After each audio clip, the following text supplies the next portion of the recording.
un dur coup cette année aussi pour la mafia. Les films de mafia ont mangé... Ouais, mauvaise année pour la mafia. Ouais, hein? vraiment une mauvaise année pour eux. Moi, je crois que les films prennent toujours inspiration de la réalité et pas le contraire. Ce qui m'intéresse, c'est qu'on parle des choses, que ce soit bonnes ou mauvaises, ça m'est égal. C'est pas de pogner sur le marché, l'art, c'est d'exprimer ce que t'as dans les tripes. What other art form do you create on a schedule? Je dois dire que je trouve que choquer est une qualité. I think it's interesting for an audience to get lost in a different world.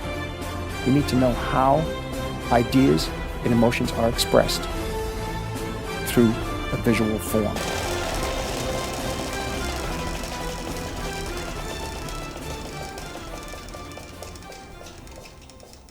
Salut tout le monde, bienvenue au Panoramique Podcast. Salut mon cher Félix. Salut Amir. Ça va bien? Oui, ça va super. Merveilleux. Là, cette semaine, on parle de quelque chose de quand même un peu triste, mais bon, émission un petit peu moins joyeuse qu'à l'habitude, mais on se sentait obligé de le faire. Hein? Oui, c'est important quand même de souligner le travail de gens malheureusement décédés qui sont partis. Mm-hmm. Maintenant que l'année 2022 achève, c'est toujours une tradition de quand même rendre hommage, comme tu dis. Oui, typique par exemple les Oscars, il y a tout un segment où on rend hommage à des acteurs ou des faiseurs, des artisans du cinéma. Donc, cette semaine, on voulait vraiment en parler. Je pense que c'est... Puis, d'autant plus qu'il y a eu des gros noms. Oui, il y a eu des gros noms. Pas que tous les noms sont importants, mais il y a eu des gros noms quand même dans l'histoire du cinéma qui sont malheureusement plus gros que d'autres. Oui. Donc, dans l'histoire du cinéma, puis dans nos perceptions à nous aussi. Parce qu'évidemment, on s'entend que nous, ce qu'on fait, on assume toujours à 100% notre subjectivité. Puis évidemment, on va parler de gens qui quand même ont eu une importance dans notre cinéphilie à nous. Là. Oui, exactement. C'est ça. On va sûrement souligner aussi quelques petits clins d'œil rapidement, même si on les connaît moins, juste pour dire ça reste quand même important. Mais oui, on va parler surtout de... Donc, c'est vraiment un épisode survol. On s'amuse à comme se rappeler de certains noms puis de certains films, s'amuser là-dedans, de se raconter des petites affaires. Fait que voilà, ça va être ça cette semaine. Alors, commençons peut-être par... je vais commencer rough. Je vais y aller avec Jean-Luc Godard. J'aurais commencé aussi avec Jean-Luc Godard. Ouais. Si tu m'avais posé la question à moi directement, tu m'as dit, si tu m'avais dit, comme, mettons, est-ce qu'il y en a un qui ressort plus du lot à ton avis, j'aurais sans doute répondu Jean-Luc Godard parce que c'est quelqu'un qui a été tellement important dans l'histoire du cinéma. C'est un des derniers survivants de la nouvelle vague française. Puis c'est un cinéaste qui a été tellement novateur pour plein de choses, puis on va avoir le temps d'en jaser en masse, que forcément, la mort de Godard, en fait, c'est presque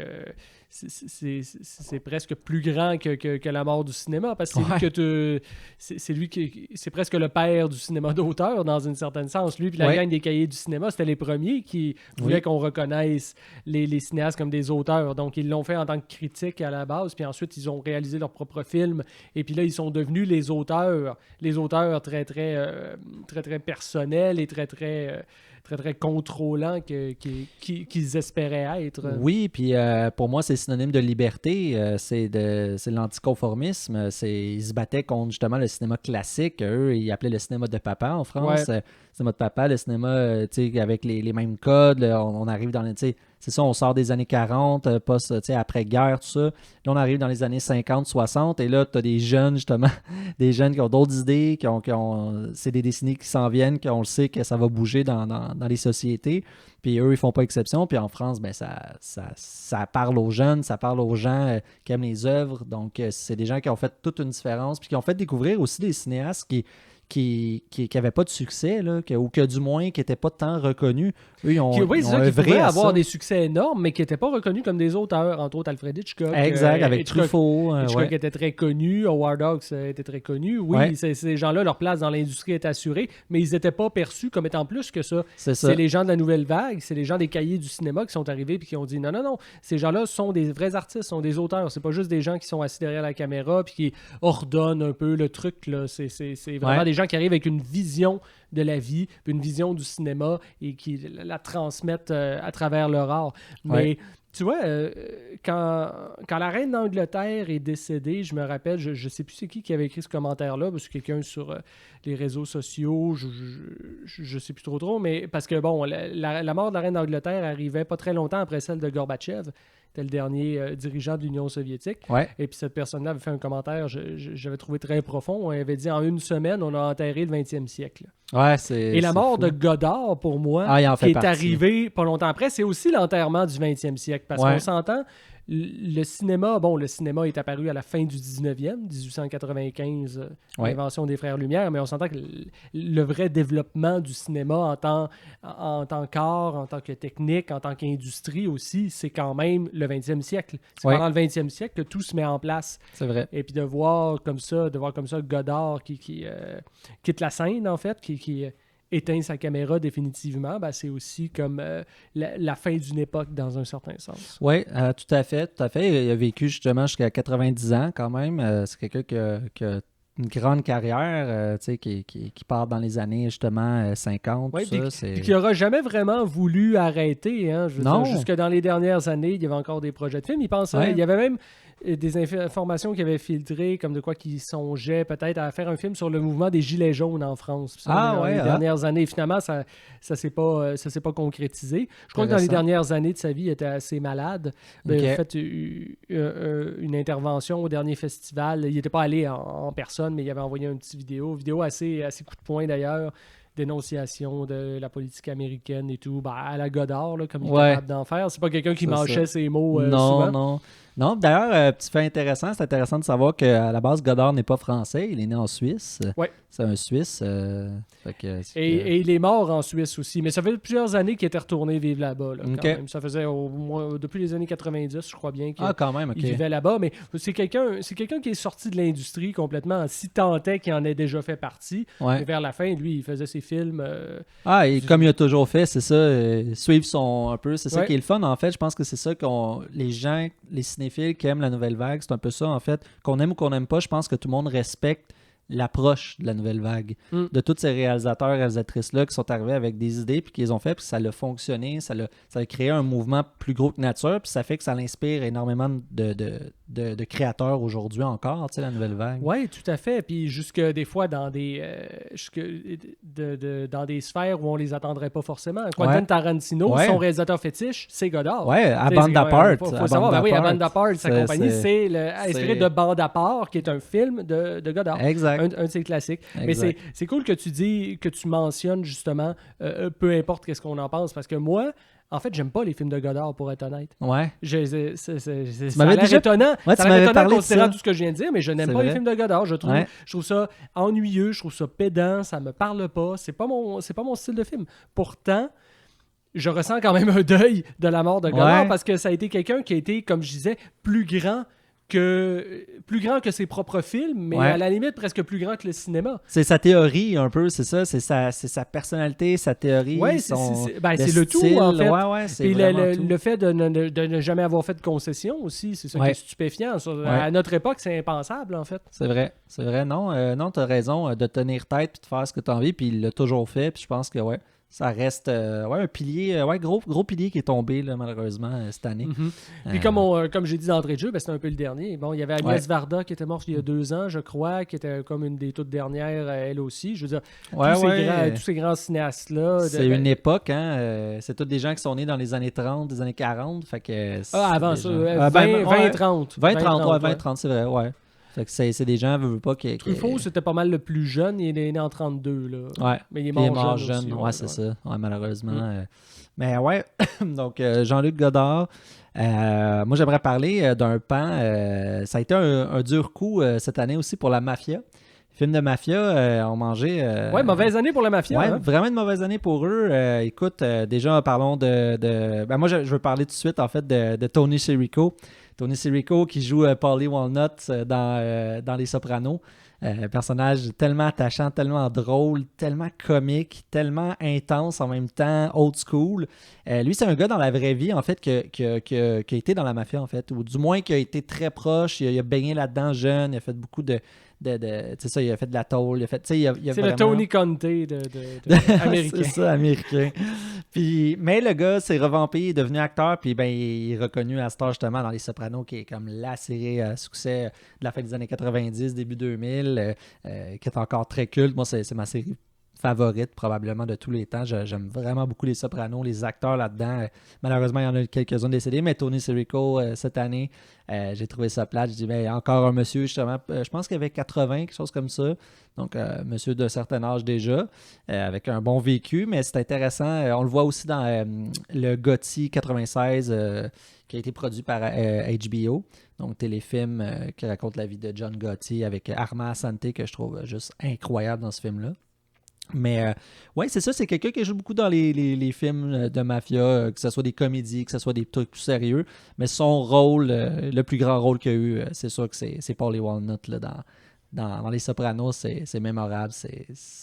Faut voir la série pour comprendre ce personnage-là. Son rire, sa façon d'être est vraiment intense, vraiment drôle en même temps. Sa voix, le cast des Sopranos est juste pour en parler pendant des heures. Là. Mais Paulie Walnut faisait vraiment une grande différence, je trouve. Donc lui, fait que Tony Sirico, il y a eu Ray Liotta. Ray Liotta, ben oui. Ray Liotta, très jeune d'ailleurs, une 60aine d'années, c'est pas vieux. Ben, je crois plus fin soixantaine. Si 66-67 de mémoire. Mais n'empêche, ça reste assez jeune pour mourir. Ouais, mettons que je me serais pas attendu à ça, là, Ray Liotta. J'aurais pensé qu'il aurait vécu plus vieux que ça. Mais ouais, Goodfellas, qui incarne Henry Hill, célèbre mafieux avec les Lucchese, qui fait des braquages, qui fait toutes sortes de trucs pour la mafia. Ray Liotta, qui va jouer aussi dans Blow avec Johnny Depp. Il va jouer le père de Johnny Depp.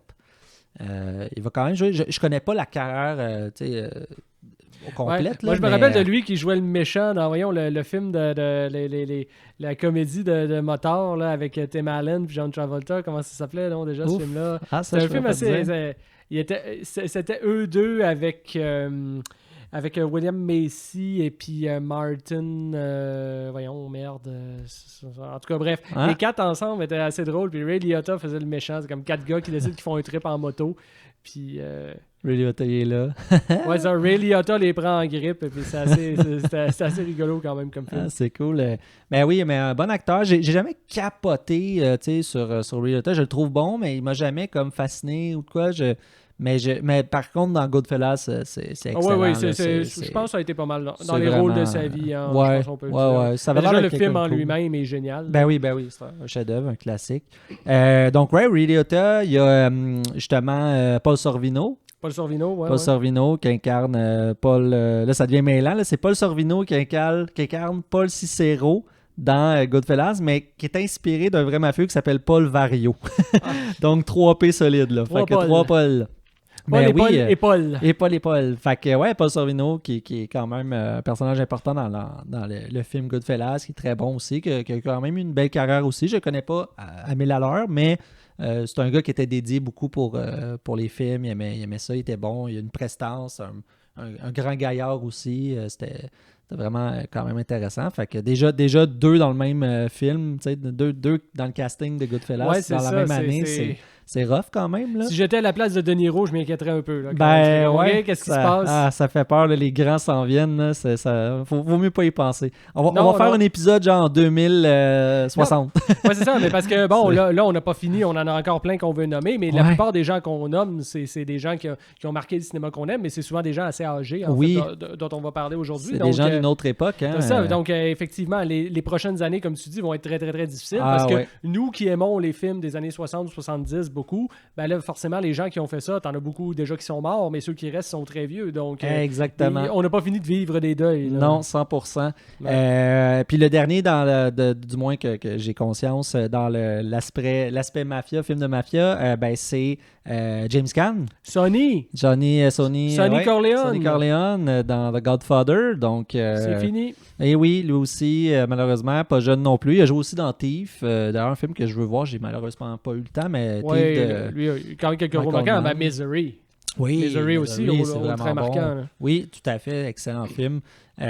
Donc, c'est ça. Fait que, tu sais, Godfather, Goodfellas, Les Sopranos, c'est quand même des des gros noms dans l'industrie du cinéma, de la série télé. Fait que des noms importants. Je trouvais ça intéressant de les souligner. Moi, c'est des films que j'adore. Alors, quand les membres du cast commencent à partir, je suis comme, c'est dommage. C'est comme ça. C'est des livres qui se referment. Mais les œuvres restent. Fait que, les œuvres restent. Puis c'est ça. Oui, dans le cas du Godfather, le gros du cast est toujours de ce monde. Mais la vie, forcément, fait son œuvre. Le temps fait son œuvre. Personne n'est immortel. Ouais, donc, voilà. C'est ce qui se passe. Voilà. Là, tu disais, donc mauvaise année pour les gangsters, effectivement. Ouais. Année difficile pour le cinéma français aussi, quand même, parce que, on a parlé de Godard, mais il faut parler de Jean-Louis Trintignant aussi, quand même. Grand acteur. Énorme acteur, vraiment. Lui aussi, qui avait passé les 90 ans, vraiment une légende absolue du cinéma, qui était passé par toutes sortes de genres. Western, c'est intéressant. Du western, du film policier, toutes sortes de choses. Puis des œuvres plus, on pourrait dire, d'auteurs. C'est drôle parce que il y avait, je crois, Jean-Baptiste Aurey en avait parlé une fois d'une entrevue qu'il avait fait, en fait, avec Jean-Louis Trintignant, puis qui lui disait comment vous avez fait pour vous retrouver dans des cinémas de genre italien tels que Le Grand Silence ou tels que La Mort à Pont-Dieu-Neuf, qui sont deux films vraiment géniaux que je conseille à tout le monde de voir, deux films des années 60. Et puis il disait, à l'époque, en France, on me donnait pas beaucoup de rôle, en fait. On le voit comme un monstre du cinéma français, mais il a été snobé en France pendant un certain temps. Les cinéastes de la Nouvelle Vague ont fini par s'intéresser à lui. Entre autres, Truffaut l'a fait jouer dans son dernier film qui est Vivement Dimanche, mais pendant un bout de temps, c'était pas lui qui était le préféré. Pourtant, il avait commencé... Pourtant, c'est une carrière qui avait commencé très tôt, je veux dire, dans Les Dieux créa la femme. Oui, de Roger Vadim. De Roger Vadim. Il fait un des amants de Brigitte Bardot, avec qui il va avoir une liaison par la suite. Donc, c'est quand même une carrière qui avait démarré assez tôt, mais qui, à un moment donné, a passé par des chemins un peu plus rocailleux, ce qui a fait en sorte qu'il s'est retrouvé dans des films totalement hors normes qu'on ne se serait pas attendu au départ, mais ça fait que sa filmographie est d'une très, très grande richesse. Ah oui, clairement. Puis j'ai pas fini de faire le tour de ce qu'il a fait. Il y a un paquet de films dans lesquels il a tourné que moi, je me dis, il faut que je les voie absolument. Ouais. Et puis, il aura continué jusqu'à très, très, très longtemps. Écoute, jusqu'à jouer dans certains des derniers films de Michael Haneke. Il faut savoir que Trintignant, à la fin, il était amoché, là. Il se déplaçait en fauteuil roulant, il était quasiment aveugle. Je veux dire, c'est fou. Il était vraiment salement amoché, mais dédié. Quand Michael Haneke l'appelait, ça, il l'avait dit parce qu'il était allé présenter le film au Festival de Cannes, puis il disait, moi, j'avais dit que je voulais plus faire de film. Et puis là, Haneke m'appelle. Je me dis, je peux pas dire non à Haneke, donc il a dit oui, il est dans le film. Puis il a dit, OK, mais j'ai dit oui à une condition. J'ai dit oui à la condition que j'ai pas à faire la promo à Cannes. Et là, il dit ça à Cannes en train de faire la promo. Tu sais, quand t'es dédié. Puis c'est ça qui est fou dans le cinéma, j'ai remarqué. On dirait que les réals, puis peu importe, même les techniciens, beaucoup vivent très vieux, mais ils n'arrêtent pas. Là. C'est pas genre, je me retire, j'ai 75 ans, je me retire. Non, ils ont 80, ils ont 88, c'est encore là. Tu penses à Clint Eastwood, tu penses à... il y a Gene Hackman que lui, je pense, il a arrêté. Lui, il est totalement retraité, oui. Mais quand même... Non, n'empêche, oui. Ceux qui ont le feu sacré, moi, je trouve ça beau à voir. Là, c'est cool. Un Madoel de Oliveira qui fait son dernier film, c'est le plus vieux réalisateur du monde. Il a fait son dernier film à 103 ans, je pense. Malade, puis il est mort pas très longtemps après. Puis ce qui est fascinant, il disait, si on m'enlève le cinéma, je meurs. Donc, il a vécu jusqu'à... C'est impressionnant. Ce que j'aime, c'est que tu dis... Ce qui est fou, c'est que ces gens-là, ils ont traversé tellement d'époques à leur âge, ils ont connu tellement de choses, mais fait que leur cinéma se réinvente, mais ils gardent des choses, puis ils ont comme leur style à eux, tu reconnais le style, ses codes à cette personne-là, mais en même temps, ils se revendent, c'est différent de voir Trintignant dans les années 60 puis de le voir en 2010, Oui. Fait que c'est le fun, je trouve, de voir l'évolution de longues périodes de temps, C'est cool, je trouve. C'est ça. En parlant de Trintignant, justement, ça me fait penser, parce que Trintignant, il a gagné le prix d'interprétation à Cannes en 70 ou 69-70 pour Z. Ouais, de Costa Gavras. Le grand film de Costa Gavras. Puis je pensais à ça récemment parce que cette année, j'ai lu en fait l'autobiographie de Costa Gavras. OK. Gros bouquin qui vient juste de sortir, donc qui couvre vraiment toute la vie de Costa Gavras. Ça, c'est pas un livre qu'il a écrit, c'est un livre qu'il a écrit très, très récemment. OK. Et puis, dans les tout derniers chapitres, parce que bon, Costa-Gavras aussi, c'est rendu un bonhomme très, très âgé, il a pas loin de 90 ans. Ouais. Et puis, il disait ce qui fait souffrir de la vieillesse, c'est justement ce qui le fait souffrir de la vieillesse, c'est justement de voir tous ses amis, tous les gens avec qui il a travaillé, ses collaborateurs qui décèdent comme ça, un après l'autre. Et puis cette année, faut quand même le savoir, Trintignant est décédé. Avant lui, il y avait Irène Papas, qui était l'actrice de Z, elle aussi, qui est décédée. Et puis, juste avant ça, il y a le producteur du film, Jacques Perrin, qui est décédé. Alors moi, j'avais comme une pensée attristée pour Costa-Gavras. Je me disais, oh boy, déjà qu'il dit que bon, c'est une des choses qu'il trouve difficile dans le fait de vieillir. Là, tu vois, il en perd 3. Ah ouais, back à back. Ouais. Mais Perrin, je ne savais pas qu'il avait produit Z, par contre. Je sais qu'il a produit État de siège, mais je ne savais pas qu'il avait produit Z. Il produit Z, il joue dans le film aussi. C'est lui qui joue le rôle du jeune journaliste, là, le jeune reporter. Oui, c'est vrai.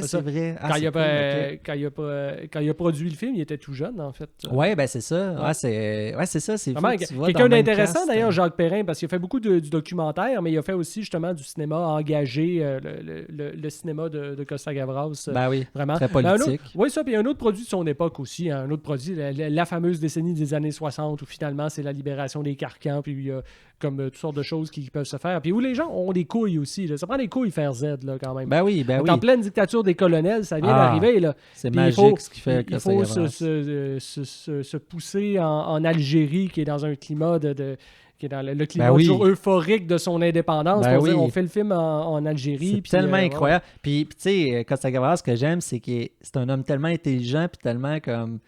Il est wise, tu sais, parce que tu sais, mettons, par exemple, il allait filmer, il disait non, ça se passe pas dans tel pays. Puis là, tu voyais, mettons, une shot où les gens descendent de l'avion, puis c'est écrit monter vidéo, tu sais. Fait qu'il le fait pareil, mais il est comme, je le dis pas, mais regarde le film, c'est un pays fictif. C'est un pays fictif, mais il y a des colonels. Oh, on est clairement pas en Grèce. Là. Non, mais je trouve ça génial.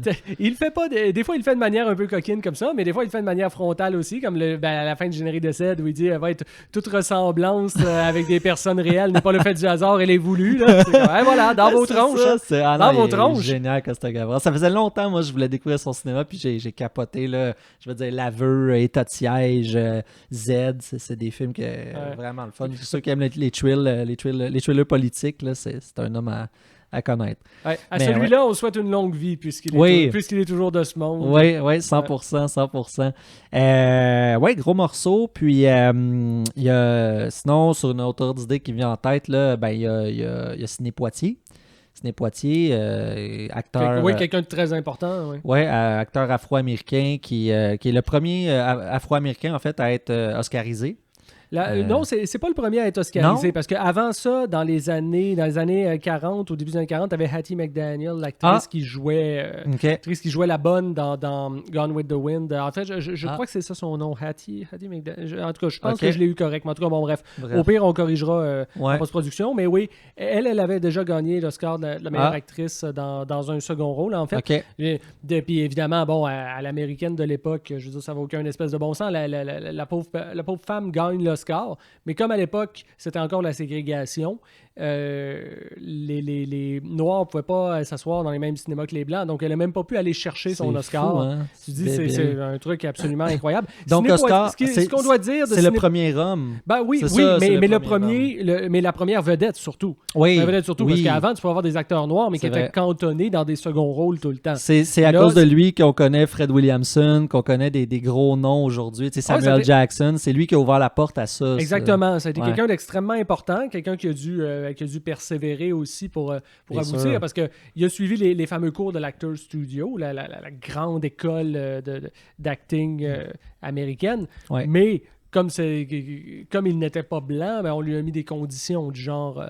Des conditions même qu'on ne peut pas imaginer aujourd'hui, tellement on trouve ça humiliant, mais de dire « Ah oui, c'est correct que tu viennes suivre les cours, mais à condition que tu nettoies le local après. » C'est des affaires qu'on ne peut même pas imaginer aujourd'hui. C'est une autre époque complètement. C'est n'importe quoi. Mais mine de rien, ça donne une leçon. Hein. Tu dis, le gars, il l'a fait. Le gars, il s'est dit, mon rêve, c'est ça, je veux suivre les cours d'acteur, je veux devenir acteur. Et il l'a fait. Il a eu une carrière fabuleuse. Je connais pas intimement sa filmographie, mais In the Heat of the Night, là, il faut voir ça. Là. Vraiment, il y a un charisme, il y a une présence.